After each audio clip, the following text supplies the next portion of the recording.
Alright, hey guys, Detector here. It's been a while since I posted a video, and I'll tell you guys everything that's been going on since the last time I posted a video, which was the end of May, and that was my how to travel with a metal detector video. So, I went to Alabama in May for work, and I was going to try to meet up with an Alabama YouTuber, metal detectorist, and things didn't quite work out, so we weren't able to get together while I was there in Alabama. And I was there for 3 days. The first 2 days I had plenty of time to go detecting, but it was raining the entire 2 days. And the third day I had 0 time to go detecting, and it was a beautiful day. So go figure, I wasn't able to get out and do any kind of dirt digging or land hunting while I was in Alabama, unfortunately. So maybe next time. So I got back from my trip, and then we were in the process of buying a house, and we closed on June 9th. So pretty much even before I left on my trip, we were packing up the house, and then we closed on the 9th, and then we essentially spent the next 2 weeks moving, because we moved ourselves, so we were moving. And then some friends of ours and neighbors of ours, they bought a house about, I think they closed 3 weeks after we did, so then we helped them move, and we were spending a week doing that.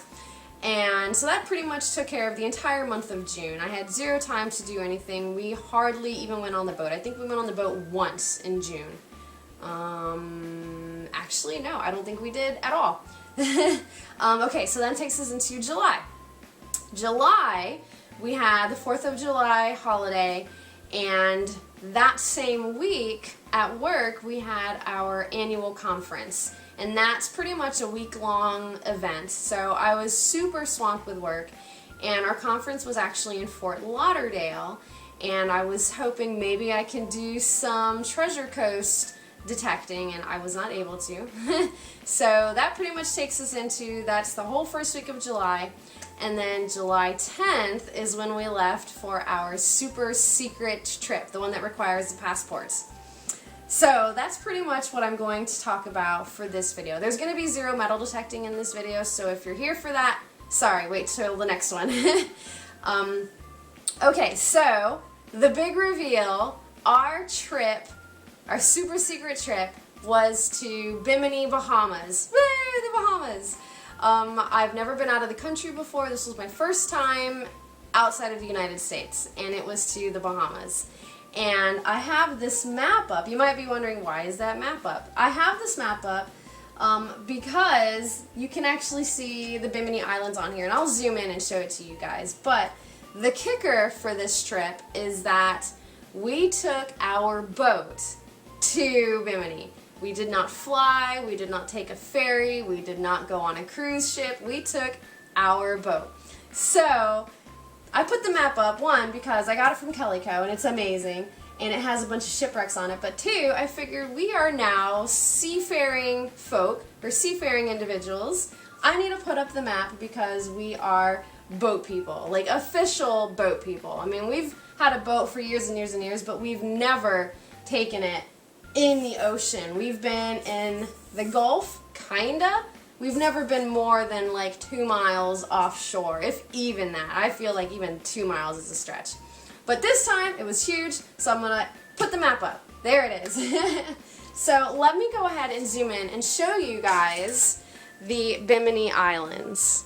Okay, so here's a close-up of the places that we were. So we launched from Pompano Beach, which we were in Fort Lauderdale, and it's really only about 9 or 10 miles difference between the two. So we launched from Pompano Beach, and we came all the way down to Bimini Islands. So this top part is North Bimini, and the south part here is South Bimini, obviously north and south. So those are the islands that we were at. It's only 2 islands. There's a couple of other little islands like a little bit south of here that we visited. They might not actually even be on this map. I think this is a different set of islands right there, but there's a couple of other little islands like right here that we hit. But that's where we went. So from here to here is about, well, from Fort Lauderdale to Bimini, it's about 52 miles. Since we launched from about 10 miles north, it took us about 62 miles. And we pretty much went straight down. So we actually take a couple of degrees south of the islands because we had to cross through the Gulf Stream, which is all right in here. And the Gulf Stream travels north very, very quickly. I think it moves about 4 miles north an hour. So we shot for a little bit south of Bimini and we ended up in Bimini. Alright, so now that you know where we went, let me tell you a little bit about getting there, the trip itself. So there so happens to be a group, it's a club, it's jetboaters.net, I think, but it's essentially composed of nothing but jet boats. And if you don't know what a jet boat is, it's a boat that does not have a propeller or a prop on the back of it. So, you know, you hear about, unfortunately, people getting run over by boats and essentially torn up by the prop. Our boat doesn't have one of those. It's a big jet ski is what it is. So our boat is driven using water. So water gets sucked in or forced into the boat and then it gets blown out the back. There's no prop that thrusts us forward. At least not one that's hanging out. So there's a club made up of all of these kinds of boats. And they happened to be going to Bimini the same week that we were going, except they were leaving out of Fort Lauderdale. So they were leaving out 10 miles south of us. So the plan was we were going to leave from 10 miles north, they were all going to leave from 10 miles south, and we would eventually meet in the middle and then continue the trip together. So we were on the water pretty early, and I think we launched the boat about 5:45 in the morning, and we were on the water by 6. And I have a couple of clips that I'm going to show you guys of the actual trip, and then I'll kind of talk more about it after you see the clips. So enough chit chat, let's get right into the clips. Alright people, so we are heading out. We have launched the boats and it's about 6 o'clock in the morning, I think. Let's see. Yep, 3 till 6.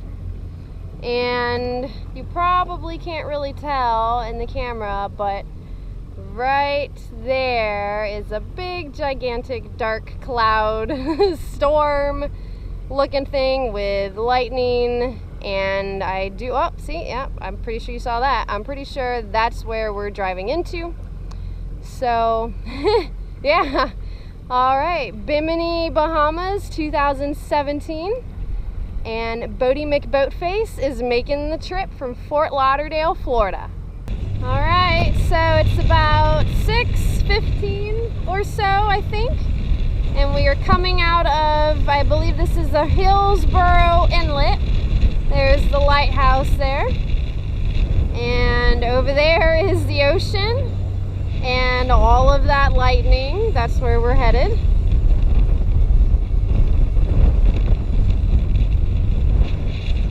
And it's very windy. It's gonna be a very bumpy and rainy trip.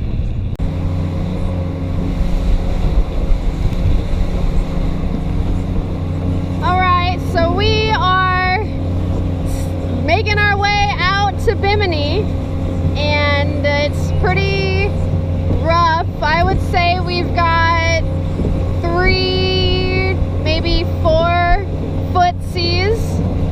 So it's making for a very slow ride. We're going about 13 knots or so. And I don't know about how far offshore we are. Maybe a mile offshore, I think. And the water depth right now is about 362 feet deep right now, which is the deepest water we've ever been in. And you can see we still have our lovely clouds over there and lightning over there. So yeah, that's our update, our status update for now.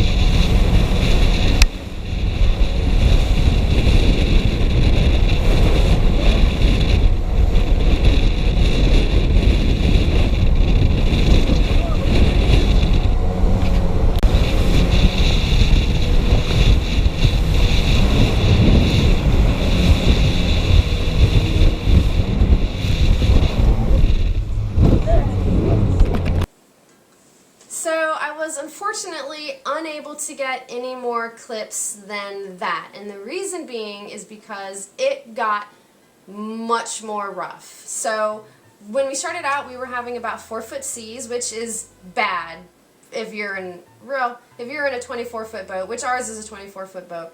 I mean, if you're even anything like 26 feet and under, 4-foot seas is going to beat you up. It's going to hit hard. So I wasn't able to do any more filming. And I would say probably about an hour into it, we went from 4-foot seas to 5- and 6-foot seas.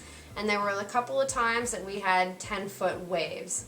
So it was very, very rough. So rough. Oh my gosh. And it was scary. It got to the point that it did start getting scary because our boat would go up a wave, and then obviously because we're going faster than what the waves are going, we would go up the wave and then fall off the end and slam back down. So the waves go, it's a peak, and then it goes into the valley, and then the peak, and then the valley. So we would go up the peak, and then we would slam down into the valley. Back up a peak, slam down into the valley. So it was that it took us about 5 hours to get there. And if any of y'all have ever made that trip, which I know most of y'all haven't, but on a good day, when you have 1, maybe 2-foot waves, you can do that trip in about 2.5 hours. 2 hours is usually really good. So it took us about 5.5 hours to make the trip. And there were a couple of things that happened during that time. So we were about 12 miles out from Bimini, and we come across a boat that was dead. They ran out of gas. They did not make it. And they were part of the group that left from Fort Lauderdale. So we come across them. There's 2 other boats around them that they don't have anything. They can't help them. They don't have any additional gas cans. We didn't have any additional gas cans, so we couldn't help them. But it was a boat. There were 2 adults and 4 children. One of the children, he was 21, 22, but he was still their child. So they were dead in the water, and they had no way to get to Bimini in the near future. So we took the 4 kids on our boat, and we took off. We were going to Bimini because we were low on fuel also. And our neighbors went with us. They also have a boat. Their boat's called Driftaway. They were hurting on fuel too. So it was me and my husband on our boat, Boat and McBoatface. Driftaway had Jeremy and Caroline, and then Jeremy's mom and stepdad were with them too. So we were hurting on fuel. They had less fuel than we did, Driftaway did. And so we took the 4 kids on our boat, and we hauled. We just took off. And so about 7 miles out from Bimini, Driftaway ran out of fuel. They did not make it. So we could not stop because we were the only ones that still had gas, and we had the kids on the boat. So we had to leave our friends. We kept going. We took off to Bimini. We pulled into this resort called Bimini Sands, and they have fuel and ice and all of that good stuff there. So we pulled into the resort on fumes. We pulled up to the fueling station, and our boat was going bzz, bzz, bzz, bzz, bzz. It was dying. We were literally on fumes. So we filled up with gas real quick because we were going to go back out and get Driftaway.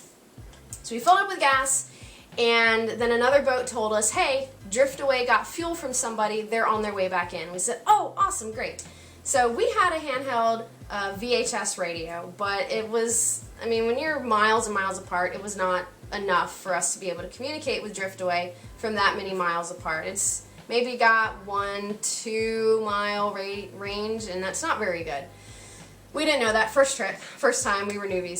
So they told us Driftaway has fuel, they're coming back in. Great.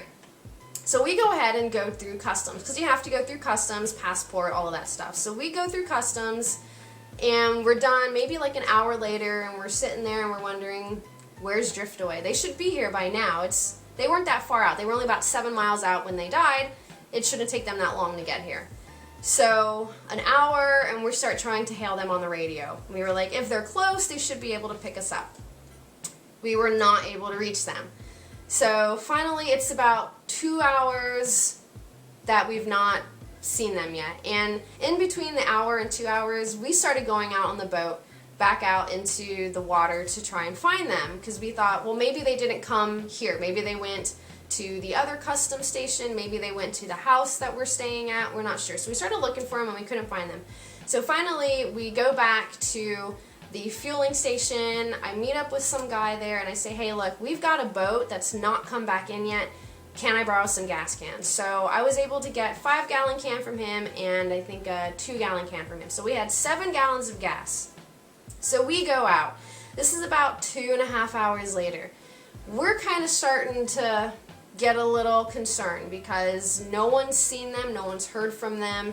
There's been other boats coming back in, other boats that didn't make it either. They were coming back in after they got fuel. So we're starting to get concerned. They only had a handheld radio just like we did, so obviously the range is not very good. They do have an EPIRB, they had, you know, life jackets, flares, they had all of the stuff that they would have been alright, plus they were in the boat, so that, you know, that was kind of, okay, they're not dead yet. So we go out. Finally, my husband says, I'm going to turn on my cell phone, and I'm thinking, okay, we're international, it's going to be extremely expensive. So I was like, okay, fine. So we turned it on, and I would say maybe 10 minutes after he turned it on, he was trying to call them. Finally, he got in touch with Caroline via cell phone. And he said, where are you guys? And she said, we are still drifting. We're about 12 miles out now. So in those 2 hours that we were under the impression they were heading back in, and when we were actually looking for them, they had drifted from 7 miles out to 12 miles out. So we're like, oh my gosh. So we keep going. We have the gas cans, we're heading out there, and we keep going. Now, we don't have a GPS on our boat, and we're getting one because we learned a lesson. But on our boat, it does have coordinates, so you can see the coordinates. So Caroline sent us a text with their coordinates when they were 12 miles out. So we're going. The water is still rough, so it's taking us some time to get out there. So she sent us the coordinates, and we just pointed the boat in that direction, and we just kept going. And so we're looking, we can't see them, we don't know where they are. And so finally we were able to get them on the handheld radio, and Caroline said, we can see y'all way, way off in the distance, keep going, we're now at 16 miles out. So even when we had started looking for them, and we were on our way with the gas, they still drifted another 4 miles away. So we're going and going and going. Finally, we find them. We give them the gas cans. They refuel with the 7 gallons of gas, and we take off back to Bimini. So we're about, I don't know, 3 miles off Bimini. And remember, they drifted 16 miles off Bimini. So now we're about 3 miles off, and Caroline comes over the radio, and she says, this is drift away, we're down to 1% gas, we're not going to make it. So we're sitting there, oh my gosh, no, this is terrible. The worst thing that can happen again. So to the north of us, there was another boat, and I think his name was Bimini Brad. So he hails us on the radio, and he says, hey, I see you two. Are y'all the 2 jet boats rolling in from the west? And we were like, yes, that's us. They're not going to make it. So he rolls up and he says, I'll follow you guys in till they go dead in the water, and then I'll tow them in. And we were like, okay. So they die. They're out of gas again. Bimini Brad rolls up and he starts towing them in with a tow rope. So he's towing them in. Another boat comes out with, I think, another 5 gallons of fuel, and Driftaway refuels again on the water. And they refuel, and then we head back into the sands there at Bimini. So what should have taken 3 hours max, really, took me and my husband 5.5 hours to get there. And then by the time Driftaway rolled in, it was about, it was like 4 o'clock in the afternoon. And we were on the water at 5:45-ish. So a very long day, to say the least. So they refuel there at the sands. They go through customs, which customs closes at 5 p.m. In case you didn't know, they close at 5. So they rolled in about 4. After they refueled, it's like 4:15 now. They've got 45 minutes to get 4 people checked in through customs. So they were dealing with that, and we were still hanging out waiting for them. Because at this point, we were like, we're not going to let you guys get out of our sight again. So finally, all of that's done, and we get to the house, and we're able to just kind of relax, finally. And, you know, we were talking with Jeremy and Caroline there at the house, and his mom and stepdad, and it got pretty scary for them there for a while. They were drifting for about 3-4 hours with nobody trying to help them, trying to do anything to help them, except us. We were the only ones who knew or cared that they were out there. So the boat whose kids that we took, they got in fine, but before we took their kids, I had asked them, do you know the channel for the Coast Guard? And they said no. So I came over the radio and I told them it's channel 16. You need to hail the Coast Guard, because they were 12 miles out from Bimini and nobody was around that could help them. So you figure by the time all the other boats made the 12-mile trip into Bimini, got more fuel, and then made a 12-mile trip back out to them, they would have been out there forever. So they hailed the Coast Guard. The Coast Guard came and the helicopter hovered above them, and then boats who were already at Bimini took them fuel out. So they took them like 15 gallons of fuel out. So they got refueled and they headed back in, and the boats that were taking them fuel out passed by Driftaway, and they said, if we have any fuel left, we'll swing by and give it to you guys. Driftaway never saw those boats again, so we don't know what happened between when they went out and when they went back, but they never passed by Driftaway again.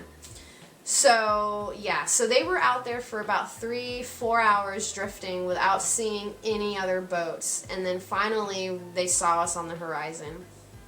And they were pretty close to popping their EPIRB, which is the little beacon. It's satellite stuff that when you turn it on, it alerts the Coast Guard that you're in distress and they will come out and get you. They were pretty close to pulling that because they'd been out there for 4 hours and hadn't seen anybody. Luckily, it didn't come to that. We were able to find them and we all got back to the house safe and sound. But needless to say, our first trip to Bimini via boat was not a fun one. It was terrible, so bad. Oh my gosh, we've already, all of us, have vowed to never do that trip again. Of course, now my husband's talking about, well, maybe if we had a bigger boat. So, yeah, so that was the trip. I feel like this is probably enough for the first video of my She Detector vlog, and I'm going to do a couple of videos of the vlog style for this trip to Bimini, Bahamas. There will be some metal detecting, not as much as I would have liked, unfortunately, but there will be some metal detecting, so you guys will get to see the amazing water in some of the places that I got to do some hunting at. But hopefully you like the She Detector vlog. It's not something that I'm going to be doing super often, but I felt for this trip was a good opportunity for you guys to see a little bit of She Detector outside of metal detecting. And I've done it once before. I did it with the adventure hunt. Adventure hunt, woo! So hopefully you guys like this. And again, I know it's been forever since I posted, but now you guys know why. I know I had a lot of messages and comments and everything saying, you know, where are you? Are you okay? And unfortunately, I was so busy that I wasn't able to answer them. And I was really only able to read a handful at a time. Honestly, I think I answered people back on a couple of Facebook messages. I put, I think, 2 posts on my Facebook page, and then I answered a couple of emails. But I didn't post any, I didn't answer any comments in any of my YouTube videos, unfortunately. I just really did not have the time. So now you know where I've been, and now you know what to get to look forward to. I will be posting a couple of more videos from our trip to Bimini. Again, they will be vlog style, so you guys will get to see a little bit of the behind the scenes, or She Detector in her normal life, if you will. So yeah, that's it for today's video. Hopefully you guys liked it, and there will be more to come. So please make sure you subscribe to my channel if you haven't already. Give this video a thumbs up if you liked what you saw. Feel free to reach out to me on my Facebook page, and I will be posting some pictures to my Instagram from my super secret trip to Bimini, Bahamas. So until next time, I will see you guys later.